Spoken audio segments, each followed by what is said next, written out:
Hello everyone and welcome back to the Belgian Beer Brothers channel. Cedric here in Antwerp with a brand new brew review. This is number 11 in the Beer Project, Brussels Beer Project Advent Calendar series. It is the 11th of December. We are almost halfway through. Now yesterday we did have the Babylon. Check that video up there because it's been something special. But today we have number 11. Like I said, almost halfway there.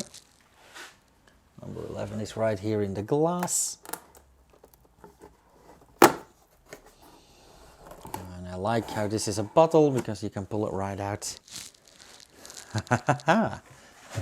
This is another recent release. I actually recognize the bottle because I bought one of these, or actually a 4-pack of these, in the supermarket a few weeks back.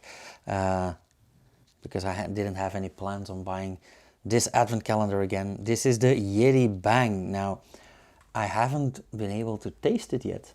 So, yeah, today is as good a day as any, right? The Yeti Bang, Brussels Beer Project, alcohol 7.5 volume percent. So this is quite a heavy one. Winter Blonde. I am very curious what they mean by that. Embrace winter's wild side with Yeti Bang, a blonde made with uneaten apples from private gardens. Believe the legend. Cool. Sounds cool.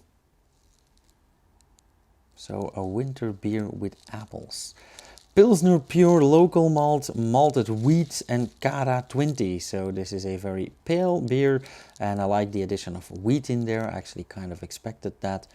Hops, Goldings, Columbus, Centennial, Cashmere, Cryo, Azaka and Idaho 7. Cashmere and Idaho 7 are quite aromatic. Azaka as well. Goldings and Columbus will be the bitter hops. Okay, cool. And as extra, they added dextrose and fruit collect apple juice. I am very, very curious about this. I'm actually very happy to taste this one. I hope I like it because I still have 4 more in the garage. I'm bringing out the fancy glass for this one.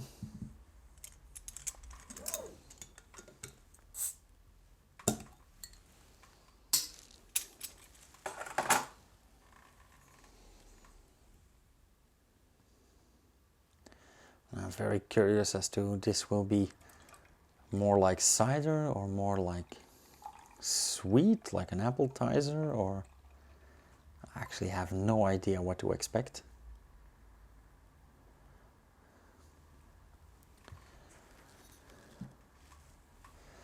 Already looks beautiful, nice, hazy. This actually really reminds me of an old London, or actually a British cider, I think it's from London, called Old Rosie, like a very classic, hazy, unfiltered apple cider.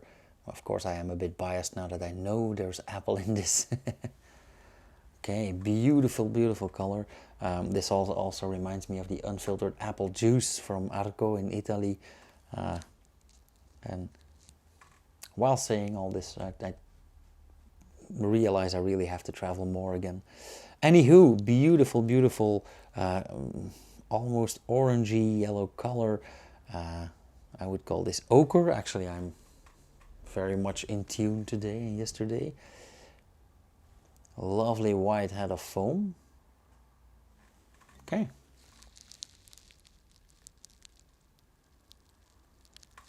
Ooh. It smells a bit malty, slightly bit hoppy, a bit bitter, but also that nice sour edge like from green apples. So slightly acidic, smells like a young lambic actually.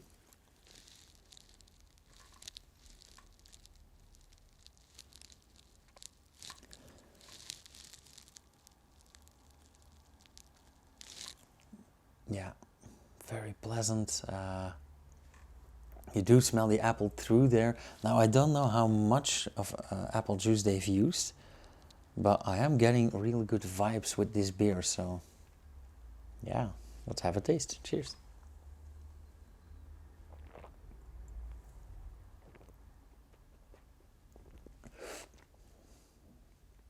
Oh my.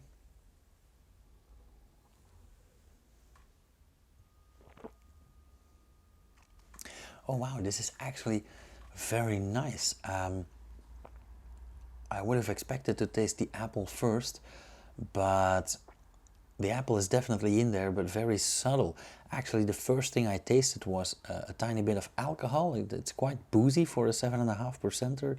A bit tingly in the mouth as well. But the first thing I get there is bitterness, hops, mainly the cashmere, really. Wow. So double check. No, I love cashmere hops, and this is actually, even though it is a soft hop, it is the dominant hop in this beer, and the combination of that hop with, yeah, very, very subtle apple. Actually, if I hadn't known that there's apple in this beer, I might have guessed it, but not immediately. But it does have that nice soft edge, that fruity edge, a bit, like I said, a young lambic, like some green apple in there.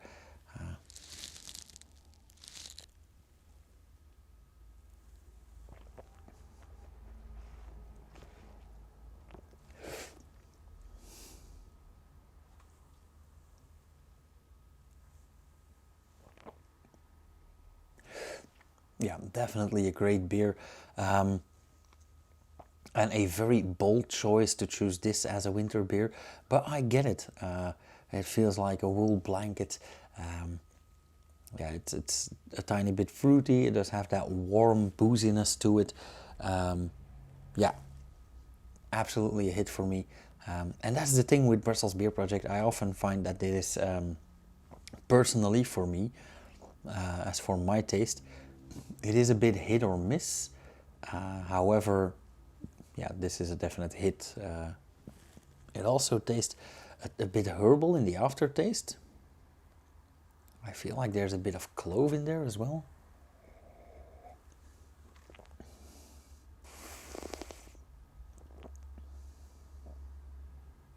Not necessarily clove, but I do get some hints of herbs in the aftertaste. Also a very pleasant, lingering, bitter aftertaste. And for a winter beer, which are often heavy and sweet, and this is also a bit heavy, but this is not sweet at all. And I do like the trend of seeing more blonde winter beers the past few years. I definitely like that as well. Anywho, yeah, I'm actually gonna give this like an immediate 3.75. Yeah, I'm impressed. Again, Brussels Beer Project, like I said, hit or miss. This is a hit. I'm often impressed by them. So yeah, definitely good. Okay, I haven't got much left to say about this beer. Guess we'll move on to the next one. So as usual, thank you so much for watching again. I will see you guys again tomorrow with a new beer, number 12, halfway through. If you like this video, hit the thumbs up. If you want to see more, subscribe, hit the bell icon, and you'll get notified whenever I upload something, which is daily at 6 o'clock. And if you want to support me, just share a video. And I'll see you guys again tomorrow. Cheers.